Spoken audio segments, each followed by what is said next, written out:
When it comes to Christian education, the basic questions of life consisting of who am I? How did I get here?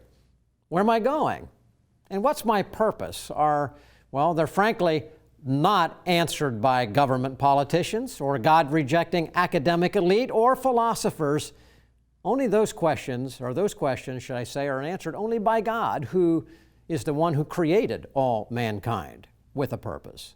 And for the godless and God-rejecting, education is for the purpose of shaping young minds to group think, to reject any notion of God or life as sacred, and to view government as God, and a person's value only as it meets the desires of the state.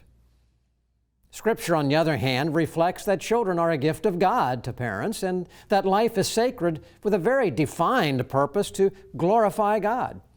Parents, specifically the father, have a duty to train up that child in the fear of the Lord, to seek truth, and as stated in Deuteronomy 6, to teach God's ways to the children from the morning to the evening and throughout all of life. The reason?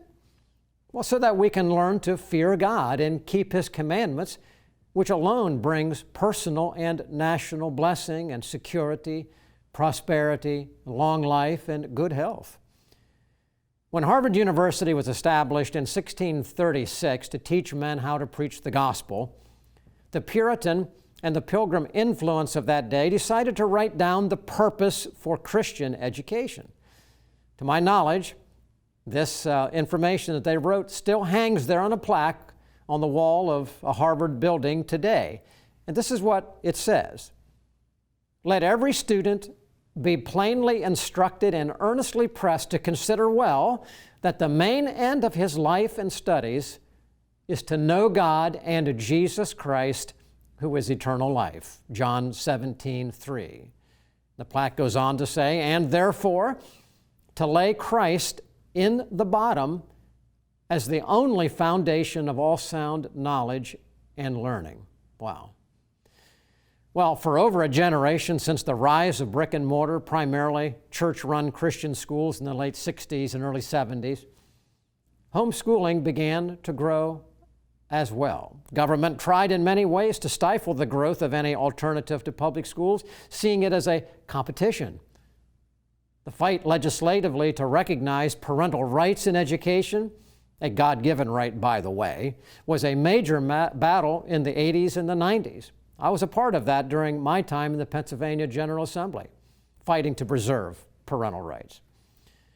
Now, during that time, the concept of school choice arose, where many people began to float the concept of granting direct government money to parents or to schools in the form of direct vouchers to ostensibly help parents. Well, now vouchers are being raised again broadly nationwide, but here's the question.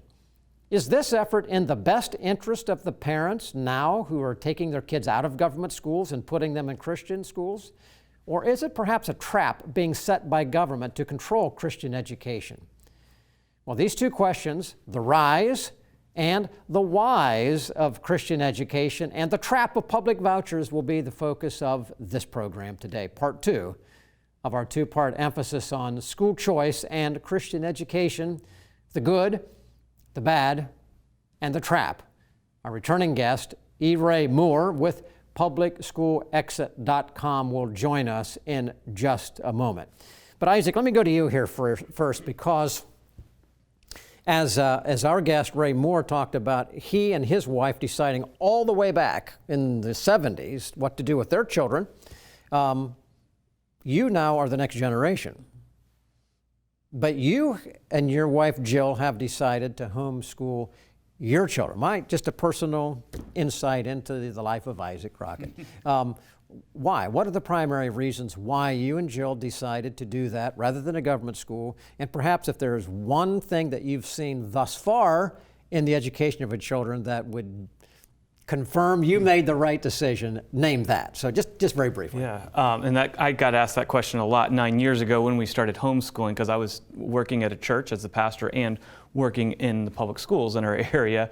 And my father-in-law, he had a whole career in the public schools, and they homeschooled their children. So the same question, I would turn to Ephesians chapter 6, verse 4. Ye fathers, provoke not your children to wrath, but bring them up in the nurture and admonition of the Lord. As much as possible for Jill and I, our goal is to bring our children up in the nurture and admonition of the Lord, that we are the ones rearing them, not another entity, as much as we can possibly. And that's what I've been glad for. It's not always easy, and I'm not saying that homeschooling guarantees your kids will be a success or something, but I have been glad to be able to spend that time and to see my children develop to be working with them and alongside of them as a homeschool dad, and my wife as well. So. And Isaac, believe it or not, that sounds what Ray just said, ladies and gentlemen. And for my wife and I, who homeschooled our kids for 25 years, it was really the same thing Isaac just said. We just felt before God, it's my duty as a father and a mother to raise up our children in the fear and admonition of the Lord. Could I be as assured that was being done in another setting? Well, certainly not in a government school setting.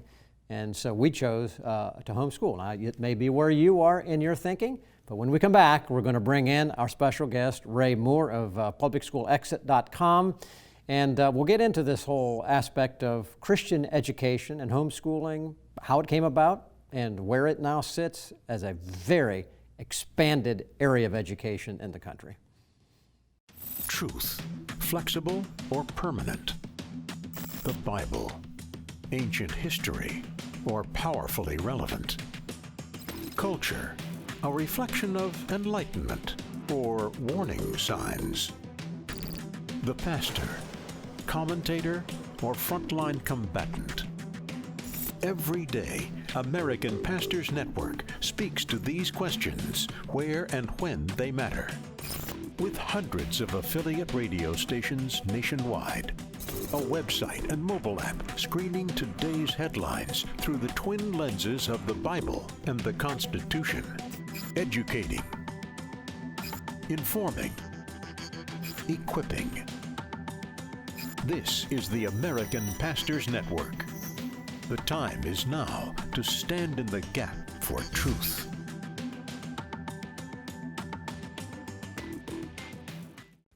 Well, Ray Moore, thanks for being back with us today on the program. We sure enjoyed you being with us last week, and anyways, great to have you back. Thank you, and I'm just having such a good time, and I had such respect for what you've done in so many arenas for so many years. So it's a real honor for me to be on the show. And thank you for your service in the legislature all those years. Well, thank you, Ray. And again, if we all do what God puts before us where we are, things would be different. That's salt and light, and you've been great salt and great light in all of this. Let's go back before we get into Christian education. Ray, for those who may not have seen last week, I encourage you watching to go back and watch last week's program. But briefly, give a summary overview of education in America and bring us up to the point of the rise of Christian education. But don't get into that yet. Just give us a little bit of history of where we were that bring us up to that point. Could you do that, please? Well, it's not well known, and it needs to be much better known, that for the first 220 years of American history, we had no state-sponsored, state-controlled, tax-subsidized public schools at the state level. We did have local community schools that were sort of a combination of a church school and a community school, but they were distinctly Christian.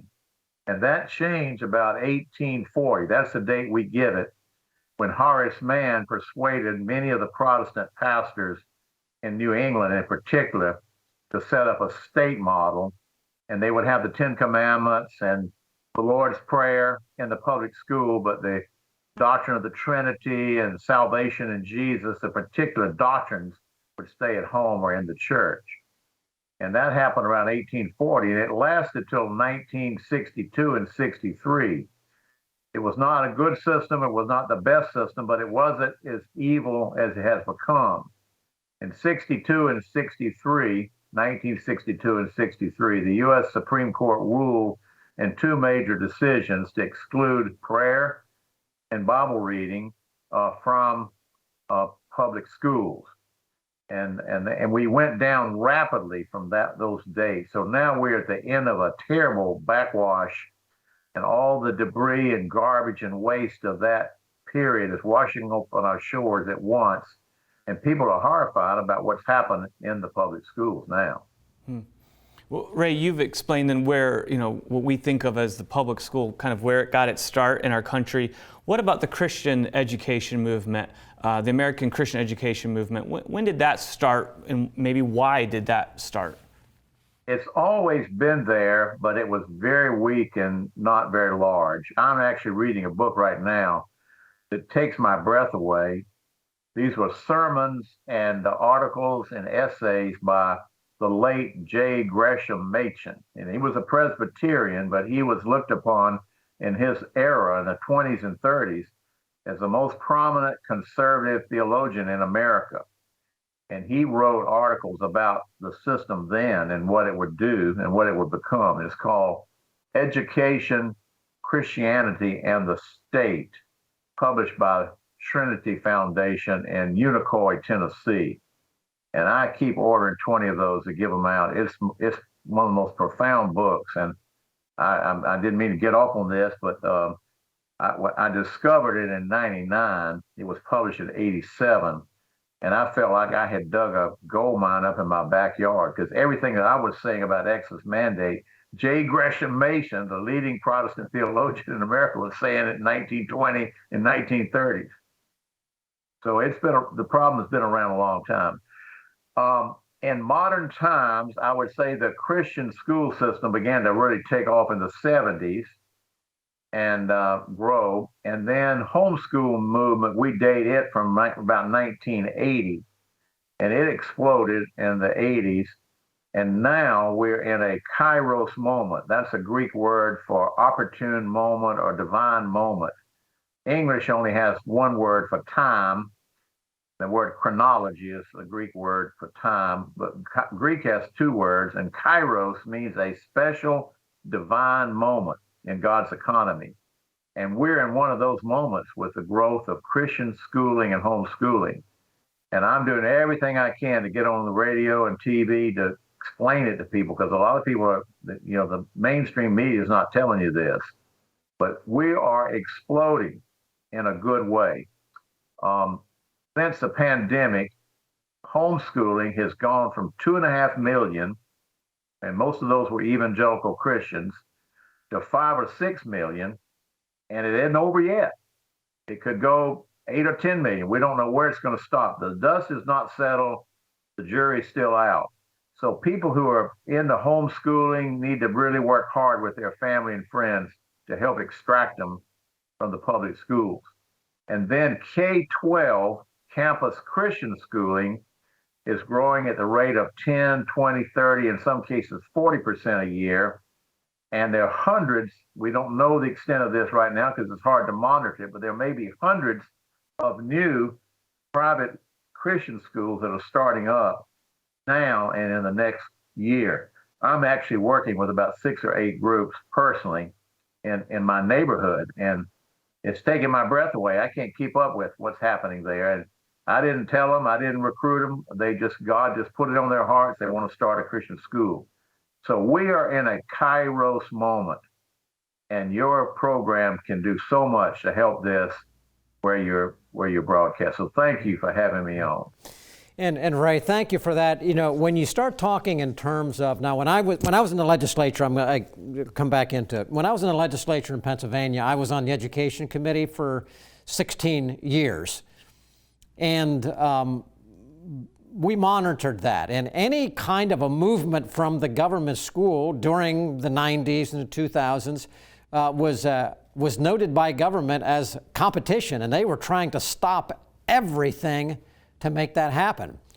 But as you said, the last 2 years, when COVID lockdowns occurred, even the teachers in the public schools, and I was just with one teacher for 30 years, she was a teacher for 30 years, second grade, not a believer, but she said, wow, what happened in the last couple of years? And I was talking to her about people leaving, and she says, no question about it. She said, if my kids would have been in the public school the last 2 years, she said, I would have taken them out.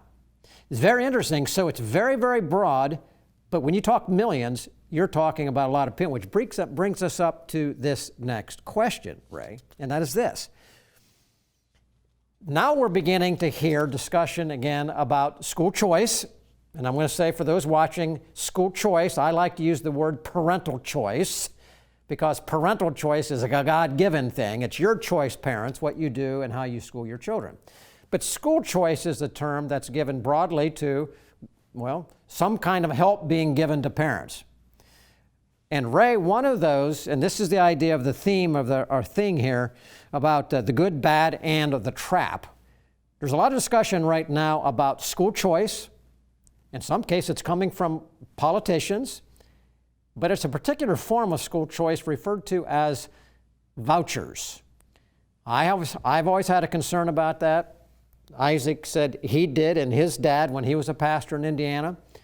And you do as well. So I want you to talk about that a little bit right now. How should parents who are taking their kids out of government schools and putting them in alternatives, how should they be thinking about school choice and specifically vouchers? Good, bad, or trap? Yeah, they are definitely a trap. And we use a statement in our movement that when you reach for the money, the handcuffs go on. There I am. I'm using my other hand as a handcuff. So people say, well, we won't take the money if the string's attached. No, the voucher itself is a string or a chain. And it's very dangerous for religious institutions to accept government grants. They will own you if you do. And there's a recent report by Alex Newman. He uncovered the fact that UNESCO, which is a UN education agency, is saying that they're going to trap private schools into using government money, and then they will take control of the private school system.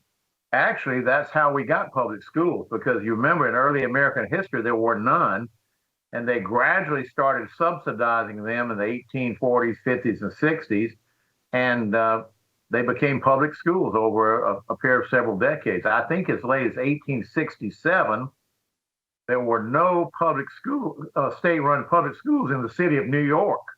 Believe it or not, it was only a private parochial school system and had hundreds of thousands of children in church schools, and they took them over using government aid. So it'll be the end of private education. But people need money. I can't do it on my own. And I do believe maybe 25% of the third of the public may not be able to afford a private education. And this is where churches come in. We've got a plan right here, and I can send this to anybody that asks, called How to Begin a Church Christian Education Scholarship Program. We have the money and the resources within our body of Christ, the larger Christian community, to fund these schools.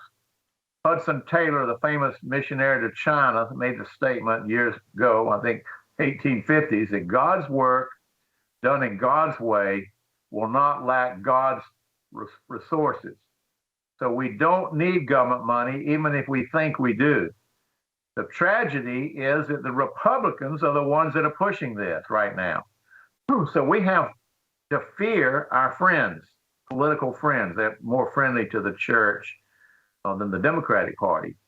The Democrats are opposing vouchers because they think it threatens the monopoly of public education. I oppose vouchers because it threatens the autonomy and the sanctity of private education for a different reason. And so we've got to work on our Republican legislators, because there's going to be an effort in January to push the voucher, and we've got to tell them. I'm telling them, do you want to harm the Christian schools? If you do that as a Republican legislator and vote for the voucher, you're going to potentially be destroying your most loyal voters, and it's got to be dealt with very forcefully with our friends. And Ray, what you're so right on, and we're just about the end of this segment. But ladies and gentlemen, if I can just mention one thing here, depending on what state you're living in. Now we're sitting here in Pennsylvania. In Pennsylvania, we have a tax credit program, education investment tax credit program, that does provide funds from actually taxes that companies would pay. Instead of going to the state, it goes into a scholarship, and it is helping hundreds of thousands of people in Pennsylvania, but that's in other states as well. This is not what we're talking about, because this is not government money. The voucher becomes the mechanism when there is a flow of money from the budget of a federal or a state government to a family or to an institution. That linkage is exactly what Ray is talking about. That is the trap. Sounds good, but it comes, as you know, with strings, and that is a trap. We'll be back in just a moment. Stand in the Gap is produced and recorded in the studios of Lighthouse TV. Positively different.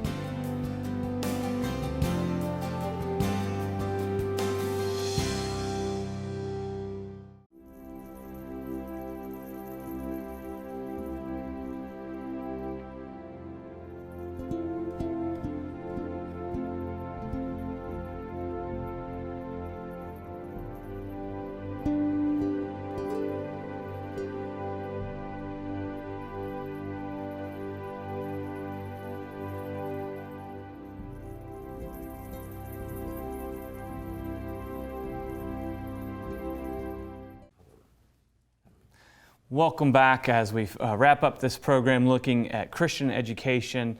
And our guest today, Lieutenant Colonel E. Ray Moore, we're talking about, the last part of this conversation has been about school choice and the possible trap of government vouchers for Christian education. And so if you could maybe just kind of go over again, you mentioned that the UN Education Agency, UNESCO, that I believe you said they are actually for vouchers. If you could maybe, again, issue why you're worried about that, the fears you have, and maybe real briefly, like a minute of alternatives that there are for parents who are looking and saying, well, maybe a voucher would give me the finances to put my kids in Christian education.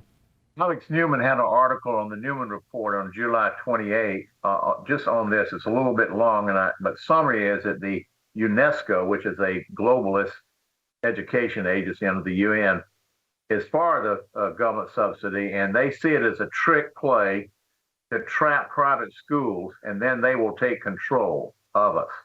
So it's a deadly thing. And we have alternatives. I mentioned this one. This is a scholarship program that any local church could do. You could create a fund in your church, and pastors are not doing enough in this area. And every church could have a scholarship program, just like a mission budget. We support our missionaries. We support benevolence. There are a lot of poor families in your churches that can't afford a private Christian school, and they may not be able to homeschool for different reasons because we so much dependent on two incomes in a home now. But the church has got to get a way to provide for its own people. And if the voucher becomes a reality, people say, well, you don't have to take the money. If it becomes a reality, voucher schools will put the non-voucher schools out of business. The competition, the economics of it will make it impossible to operate. You're not going to buy a Ford if the government is giving away General Motors products. People won't say, well, I'm going to buy a Ford when you can get a free car. So this is a deadly thing, and the economics will not work for non-voucher schools. And you can't violate economics and violate the law of God and it come out well.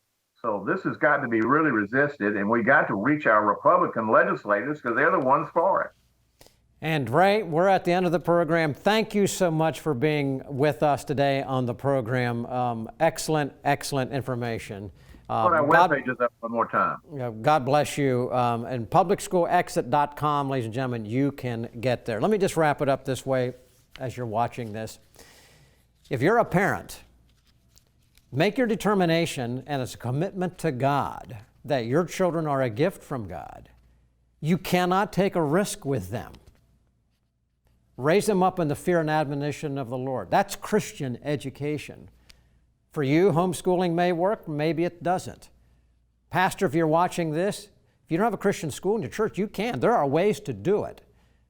Very, very important. And trust God to do what needs to be done. Don't ever look to government to give you the assistance where God has promised you He will meet your needs. Trust Him. Trust Him. Well, thanks for watching us today. And again, let us know that you are watching, and if God's blessed you through the program, partner with us in prayer and finances. God bless you. We'll see you back here next week.